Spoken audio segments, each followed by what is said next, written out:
Good morning વિદ્યાર્થી મિત્રો. The આદર્શ હાઈસ્કૂલમાં તમારું સ્વાગત છે. ધોરણ 11 વિષય BA, જેમાં પ્રકરણ 8 ધંધાકીય મૂડીના પ્રાપ્તિ સ્થાનો, સોર્સ ઓફ બિઝનેસ ફાઇનાન્સ. પ્રસ્તાવના. ઔદ્યોગિક ક્રાંતિ દરમિયાન વિજ્ઞાન અને તકનીકી ક્ષેત્રે અનેક શોધો થઈ. ઉત્પાદન ક્ષેત્રે યાંત્રિકીકરણ અમલમાં આવ્યું, જેના કારણે એકમનું કદ વધ્યું. દરેક કાર્ય માટે અલગ અલગ નિષ્ણાતોની જરૂરિયાત ઉદ્ભવી. તેના કારણે એકમમાં વિશિષ્ટીકરણ જરૂરી બન્યું અને વિપુલ પ્રમાણમાં ઉત્પાદન થવા લાગ્યું. આ માટે એકમમાં મોટા પ્રમાણમાં મૂડી રોકાણ અનિવાર્ય બન્યું. કોઈ એક વ્યક્તિ કે જૂથ દ્વારા મૂડી રોકાણ કરવાનું અને જોખમ લેવાનું અશક્ય બન્યું. પરિણામે ધંધાકીય વ્યવસ્થાનું કંપની સ્વરૂપ અસ્તિત્વમાં આવ્યું. સાથે સાથે નાણાંના વિવિધ પ્રાપ્તિ સ્થાનો અસ્તિત્વમાં આવ્યા. ધંધાકીય મૂડીનો ખ્યાલ. નામાની દૃષ્ટિએ મૂડી શબ્દ મર્યાદિત અર્થમાં વપરાય છે, જેમાં મૂડી એટલે ધંધાના માલિકોએ ધંધામાં રોકડ માલ કે મિલકતને મૂડી તરીકે ઓળખવામાં આવે છે. પરંતુ વાણિજ્યમાં મૂડી શબ્દ વ્યાપક અર્થમાં વપરાય છે. ધંધાના માલિકે ધંધામાં પોતે રોકેલી રકમ ઉપરાંત વિવિધ પ્રાપ્તિ સ્થાનોમાંથી ઉછીની લીધેલી રકમનો પણ મૂડીમાં સમાવેશ થાય છે. સામાન્ય અર્થમાં મૂડી એટલે ધંધાની નાણાકીય જરૂરિયાતો સંતોષવા માટે ઊભું કરવામાં આવેલું ભંડોળ, જેને આપણે મૂડી તરીકે ઓળખવામાં આવે છે. ધંધાકીય મૂડીની જરૂરિયાત. ધંધાકીય એકમની દરેક પ્રવૃત્તિઓને અસરકારક રીતે પાર પાડવા માટે મૂડી અત્યંત જરૂરી છે. જેમાં પહેલું, ધંધાની સ્થાપના માટે. ધંધાકીય એકમની સ્થાપના માટે કરવા પડતા વિવિધ ખર્ચાઓ જેમાં એકમની પ્રાથમિક અને ઘનિષ્ઠ તપાસ માટે અને નોંધણીનું પ્રમાણપત્ર જેવા દસ્તાવેજો તૈયાર કરવા માટે, કાયદાકીય નિષ્ણાતોની ફી, નોંધણી ફી વગેરે ખર્ચને પહોંચી વળવા માટે મૂડીની જરૂર પડે છે. ધંધાની સ્થાપના માટે આપણને મૂડીની જરૂરિયાત પડે છે. જો ધંધાનો વિકાસ કરવાનો હોય તો આપણે ઓછી મૂડી ઉપરાંત અનેક મૂડી આપણે શોધી એની જરૂરિયાત પૂરી કરતા હોય છે. જેમાં ધંધાની સ્થાપના સિવાય દસ્તાવેજોને તૈયાર કરવા માટે અને નિષ્ણાતોની ફી ભરવા કે નોંધણી ફી વગેરે ખર્ચને પહોંચી વળવા માટે પણ આપણને મૂડીની જરૂર પડે છે. બીજું છે સ્થિર મિલકતોની ખરીદી માટે. ધંધાકીય એકમમાં લાંબા સમયગાળા માટે જે મિલકતો રોકાણ કરવામાં આવે છે તેને સ્થિર મિલકતો કહે છે. દાખલા તરીકે જમીન, મકાન, યંત્રો, વાહનો વગેરે એ લાંબા ગાળાની મૂડીની જરૂર પડે છે તેને ખરીદવા માટે. ત્રીજું છે ચાલુ મિલકતો, જે આપણે રોજબરોજની પ્રવૃત્તિમાં જે સરળતાથી ચાલે એ ધંધામાં કાર્યશીલ મૂડી છે. એની માટે પણ આપણે મૂડીની જરૂરિયાત પડતી હોય છે. જેવી કે કાચો માલ ખરીદવા, વેતન મજૂરી ચૂકવવા, વ્યાપારની સહાયક સેવાઓ પેટે ચૂકવણી માટે તથા તૈયાર માલના સ્ટોકમાં રોકાણ કરવા માટે પણ આપણને કાર્યશીલ મૂડીની જરૂર પડે છે. ચોથું છે ધંધાના આધુનિકીકરણ અને વિસ્તરણ માટે. જો આપણને ધંધામાં નવી શોધખોળો થવાના કારણે ધંધાકીય એકમમાં આધુનિકીકરણ અને વિસ્તરણ અને ઉત્પાદનની નવી ટેકનોલોજી અપનાવવા માટે પણ આપણને મોટા પ્રમાણમાં મૂડીની જરૂર પડતી હોય છે. પાંચમું છે આકસ્મિક જરૂરિયાત માટે. ધંધાકીય એકમને ઘણા બધા આંતરિક કે બાહ્ય પરિબળો અસર કરતા હોય છે, જેના કારણે મૂડીની આકસ્મિક જરૂરિયાત ઉદ્ભવે છે. જેવા કે કર્મચારીઓની હડતાલ, સરકારી નીતિમાં અણધાર્યા ફેરફાર, વ્યાપાર ચક્ર, કુદરતી આપત્તિઓ વગેરે પરિબળોનો સામનો કરવા આકસ્મિક મૂડીની જરૂરિયાત પડતી હોય છે. હવે છે ધંધાકીય એકમમાં નાણાંનું મહત્વ. ધંધાકીય એકમમાં નાણાંનું મહત્વ શું છે? નાડું એ એવી ધરી છે કે જેની આસપાસ બધી જ આર્થિક પ્રવૃત્તિઓ ઘૂમ્યા કરે છે. એટલે કે આર્થિક પ્રવૃત્તિઓ નાણાં વગર શક્ય નથી. ધંધાકીય મૂડીને માનવ શરીરના રક્ત સાથે સરખાવી શકાય. માનવ શરીરમાં રક્તનું જેટલું મહત્વ છે તેટલું જ મહત્વ ધંધાકીય એકમમાં મૂડીનું છે.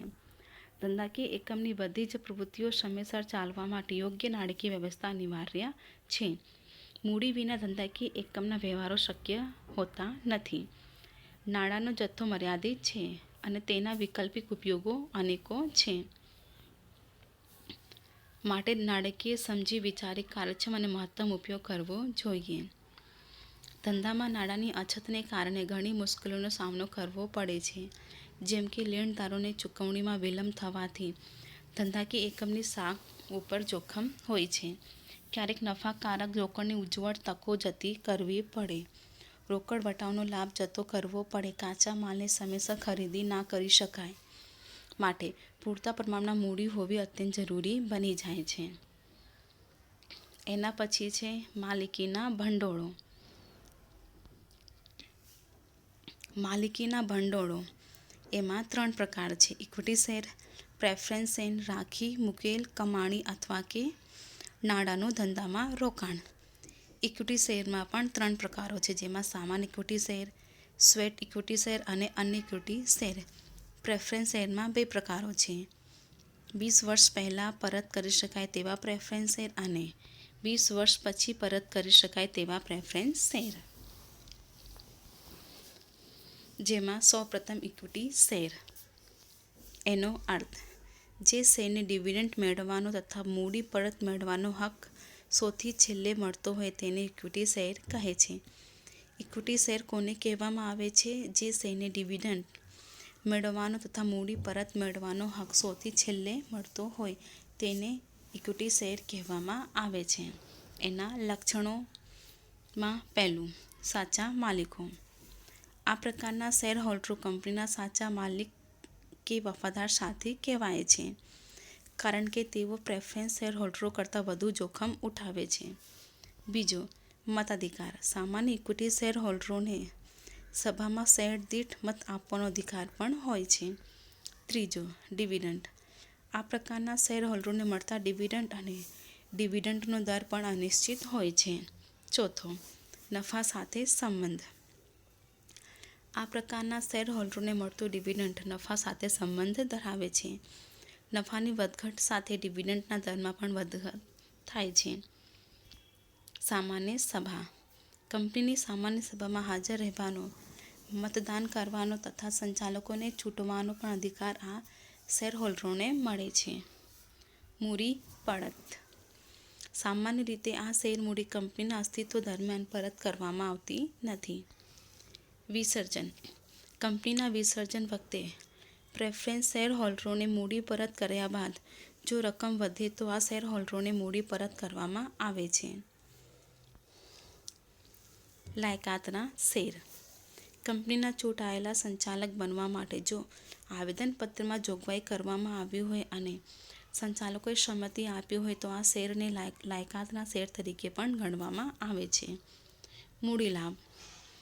આ શેર હોલ્ડરોને જુદા જુદા પ્રકારના લાભ મળે છે. હકના શેર, બોનસ શેર, શેરનો બજાર ભાવ વધતા થતો લાભ વગેરે મૂડી લાભ કહેવાય છે. શેરની નોંધણી. માન્ય શેર બજારમાં આ પ્રકારના શેરની નોંધણી કરવામાં આવી હોય છે, જેથી આ પ્રકારનું શેર ખરીદ વેચાણ બજાર ભાવે મુક્ત રીતે કરી શકાય છે.